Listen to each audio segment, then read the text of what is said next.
Order! Order! You are an incorrigible delinquent at times. Behave yourself, man!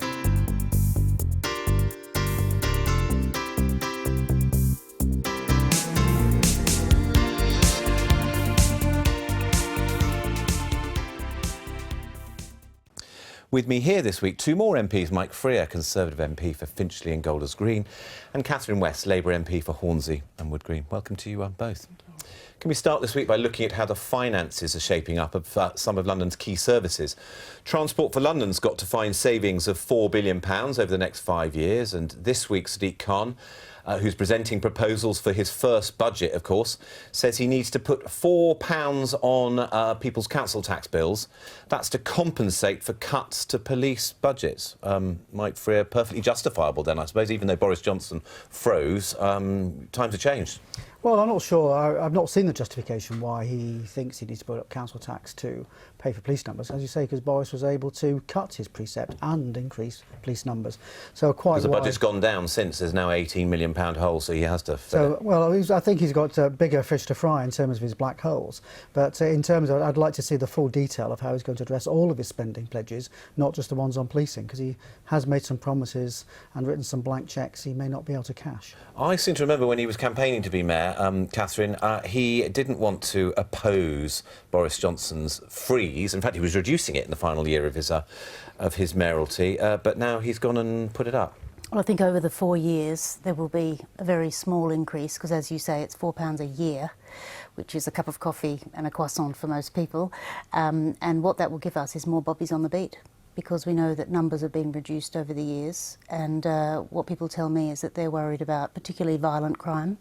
So I think having more bobbies on the beat would be a really good thing. In fact, some of my wards around the Wood Green area could do with more presence, police presence. So I'm quite pleased about the fact that we'll see more, visible policing as opposed to police officers back doing paperwork. Let's see them out on the streets. But it's often not the amount, is it? It's just the fact that people actually resent. They don't want to have to be paying anything more. They think someone should be finding savings and cuts and reducing it. Well, £4 a year is not enormous to feel safer.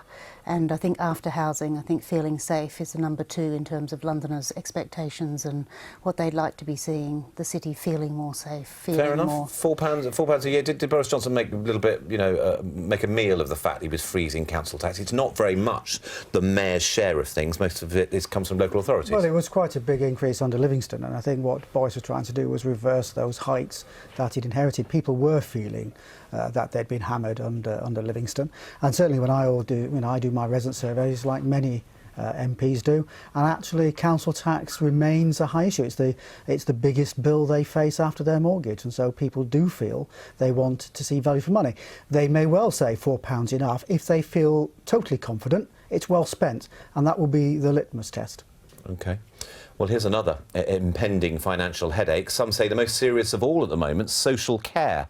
London councils claim they're facing a huge issue finding the resources to care for the capital's elderly, and it'll only get worse as the population continues to rise. The councils were told by the government this week that they could raise more money themselves over the next 2 years. Tanjil Rashid reports.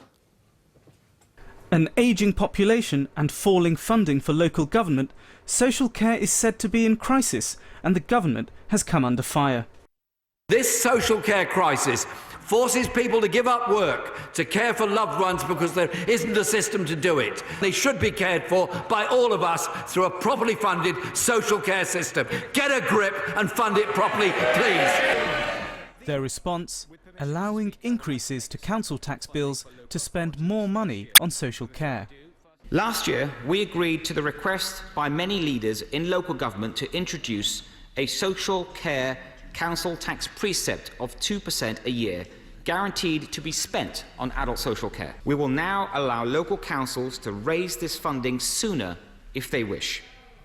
Councils will be granted the flexibility to raise the precept by up to 3% next year and the year after. But town halls at the sharp end of government spending cuts say it's not enough, as councils across London struggle to look after the elderly. This is not new money, it's simply a shifting of money, it's bringing money forward. Now that doesn't really help us address the total funding gap that we experience. If you are in a high need, low value area of the country, if you have lots of lower banded council tax properties, then you will by definition raise less cash. There are 150,000 people in our city who require social care support.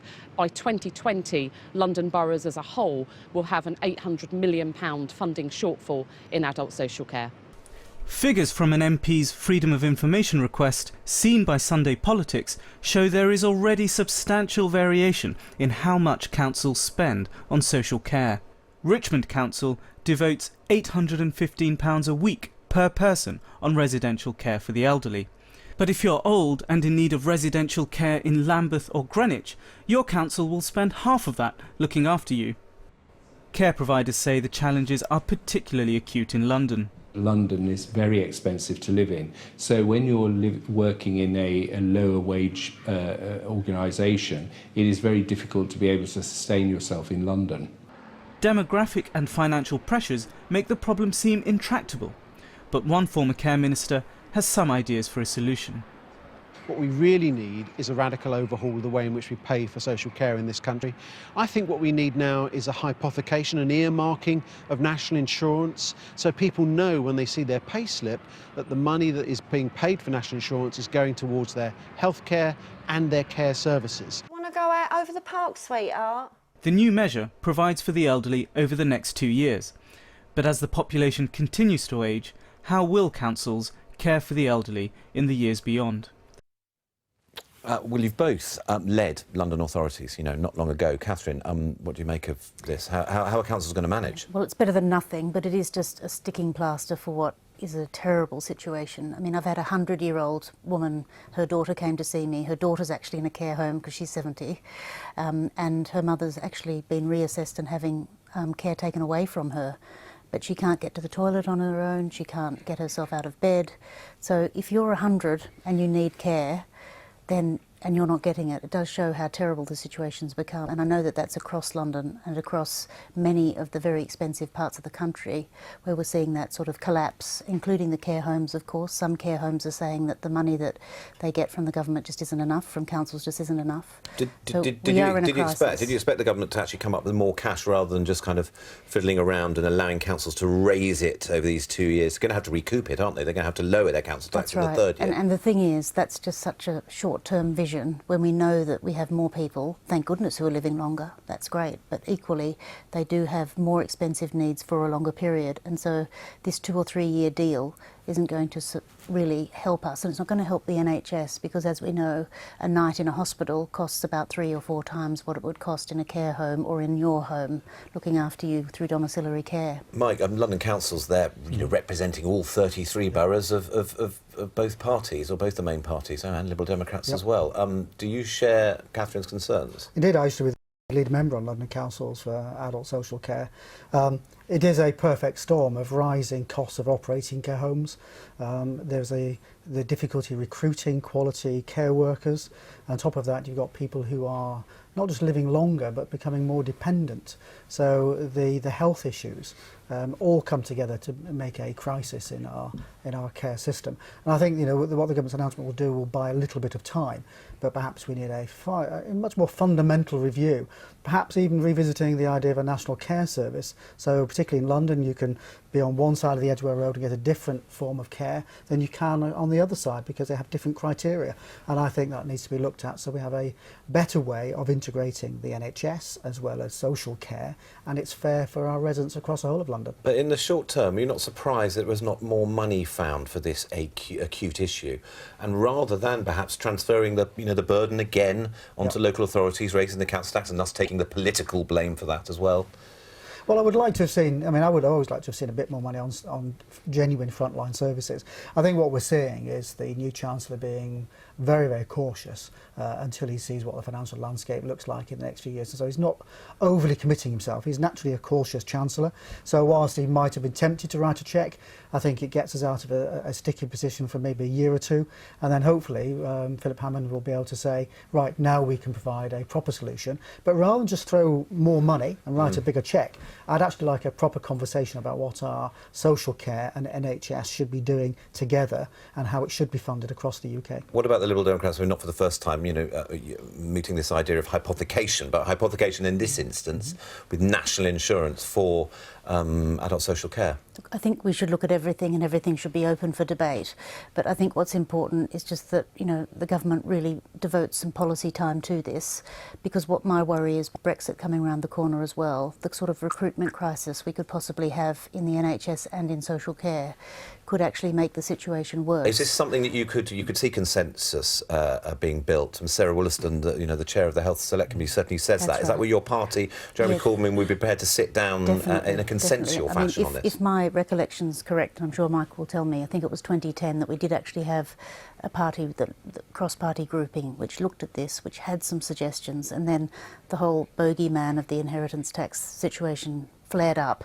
And also, before an election is not the time to start doing that work. You've got to do it in a very long-term way, and also look at that connection between the NHS and social care and make sure that we have a national solution so that you're not disadvantaged because of your postcode. From my knowledge of you, Mike Freer, and Barnett, and of course there was that period when Barnett was trying to reformulate services and provide savings and what have you, where are we? Have we gone nearly as far as you expected in terms of uniting health and social care services? No, I don't think in London. In fact, I'm looking quite carefully at what Manchester will be doing, because I think that will be the, if you like, the litmus, or if you like, the test of how integrated services can be run, and where you've got the NHS much more working closely on social care. I don't think we've come anywhere close in London to get that level of cooperation. My local hospitals work very closely with Barnet Council. That's not the same as having an integrated service. Working together as an alliance is one thing. Integration is something that I think we should look at very carefully. OK, well, let's move on. Anecdotally, it's something people have started noticing again. The available indicators also back up the picture. There's a marked spike in the people sleeping rough on the streets, as Andrew Cryan reports. Rough sleeping in London isn't yet at epidemic proportions, but it's the direction we might be headed in. According to government figures, in the last 6 years alone, we've seen the number of people who call the streets their home double. I think there's lots of reasons. I think we've seen, there's been difficulties with the economy back in the early days, but I think we've seen cuts to services, we've seen some squeeze on benefits. I think the housing market has been very difficult. But in terms of why people end up on the streets and why they stay on the streets, I think the system at the moment isn't doing the job it needs to do, which is to find people help as quickly as possible when they do face that sort of crisis.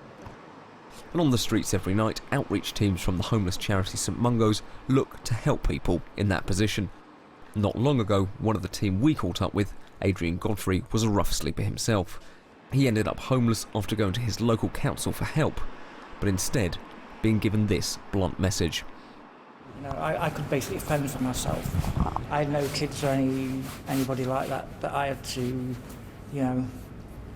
it's really sad. It's really sad. But, no matter how healthy or unhealthy, we're all human beings. We all deserve the same compassion and help. Do you remember the conversation with the council? Were they apologetic, or were they sort of like? No, they're quite bullish, quite standoffish, and But I sometimes think they're only working for a quota. They're only sort of implementing the law. They're not making the law. They're implementing it.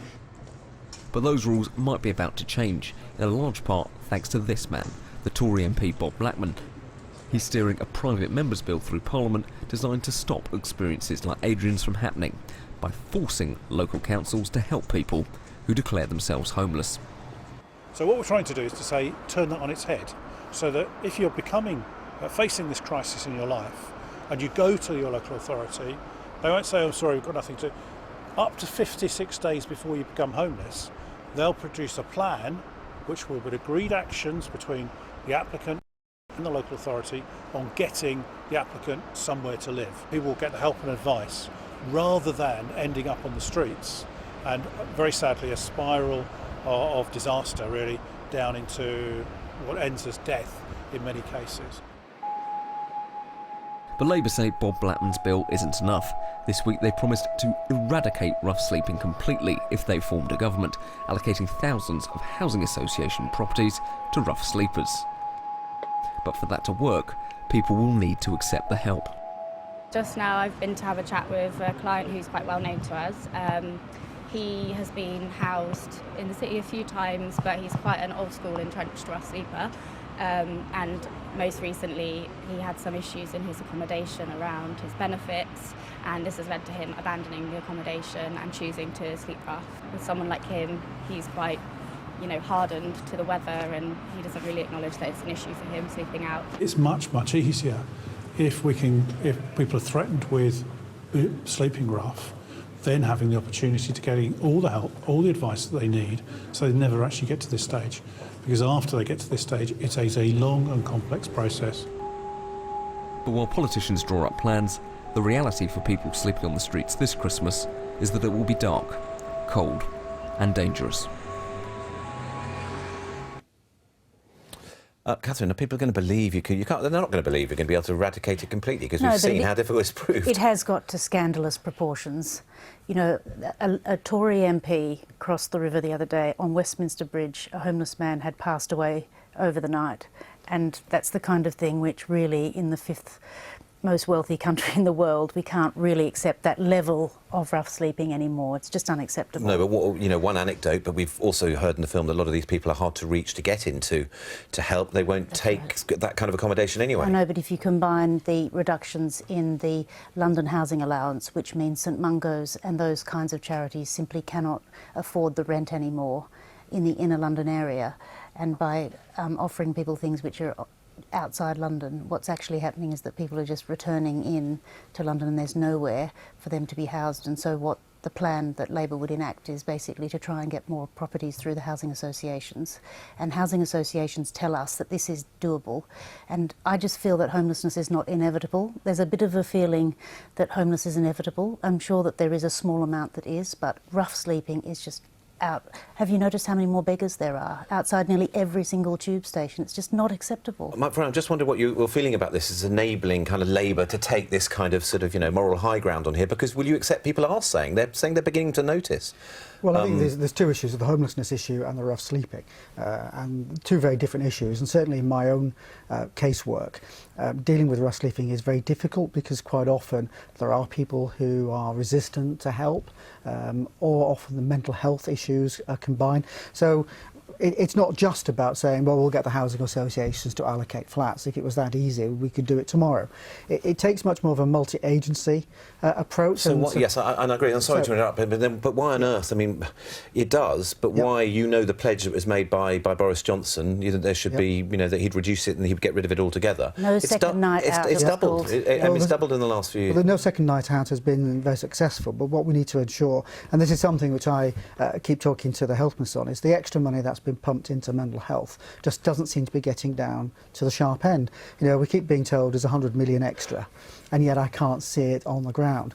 And that's the issue, is where's the money going? Because if the government said, well, we're dealing with it, we put 100 million in, because quite often rough sleepers will have mental health issues. Not all, but quite a lot. So again, back to almost the kind of social care picture. There's somehow not enough coordination. The money is disappearing, you argue. Too many somewhere. silos. Too many, and that goes back to the whole point of having a proper review of what we need to do to tackle social care in its broader sense, not just the elderly, but those who are threatened with homelessness, those who are rough sleeping. Because if you break that cycle, it actually saves you money, because it certainly costs the NHS a huge amount of money trying to deal with people who are presenting. Isn't that likely to be slightly more true, that it's not necessarily, it doesn't start as a housing supply problem? If you go and allocate your housing association properties over to rough sleepers, what are you going to do about all those people who are in temporary accommodation? All those people you've promised to help house as well? If you look at the policy changes that this government's introduced, number one, completely cutting back on the amount of properties where benefits covers the properties. Number two, supported people, which wasn't just about a roof over your head, but it was about the social care package, the help, the mentoring and all the rest of it. That's all gone. The crisis teams at local government level reduced by about 50%. you know, the mental health beds, not enough beds in London for people who are suffering from mental health. I've had stories of people who have got a mental health problem in North London. The closest mental health bed was down in Tooting.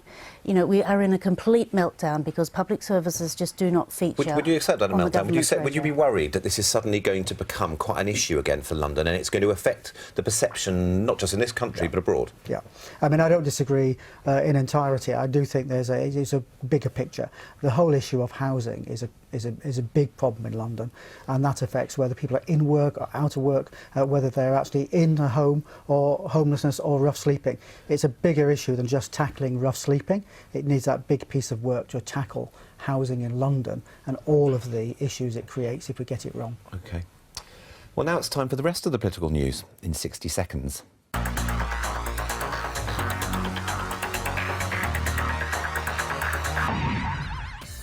The controversial water cannon, which London Mayor Boris Johnson ordered following the 2011 riots, are to be sold.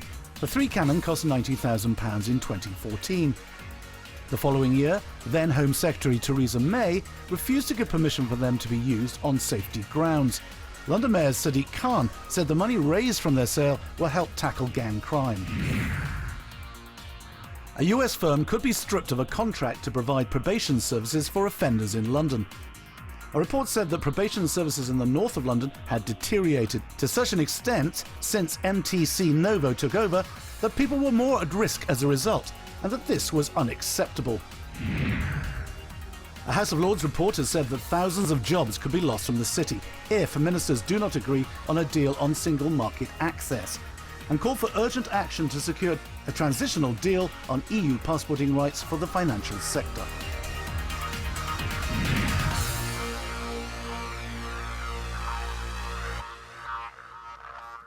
Catherine, you know, we've got these water cannon now.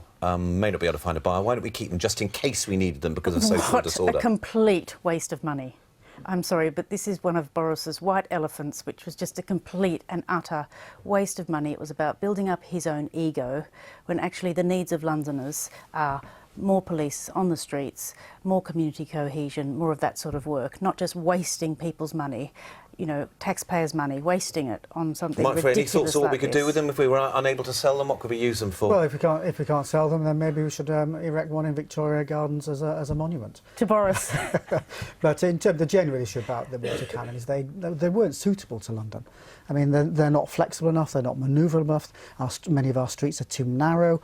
Where water cannon work is where you need something that is nimble to be able to get around, not these great big lumbering chunks of metal that actually struggle to reverse and struggle to turn corners. They just really weren't suitable for London. Except I that think you got it wrong. Some people have been arguing that Met police officers have been training on them, and they sometimes go over and help in Northern Ireland, and they could be used in Northern Ireland, and you have them in reserve if a special licence was applied. Should we get these problems in future?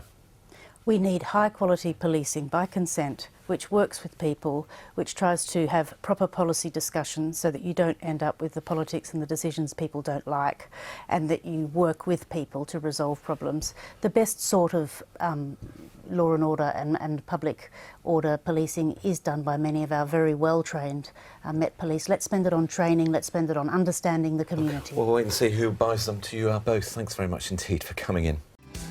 I've been getting away with it all.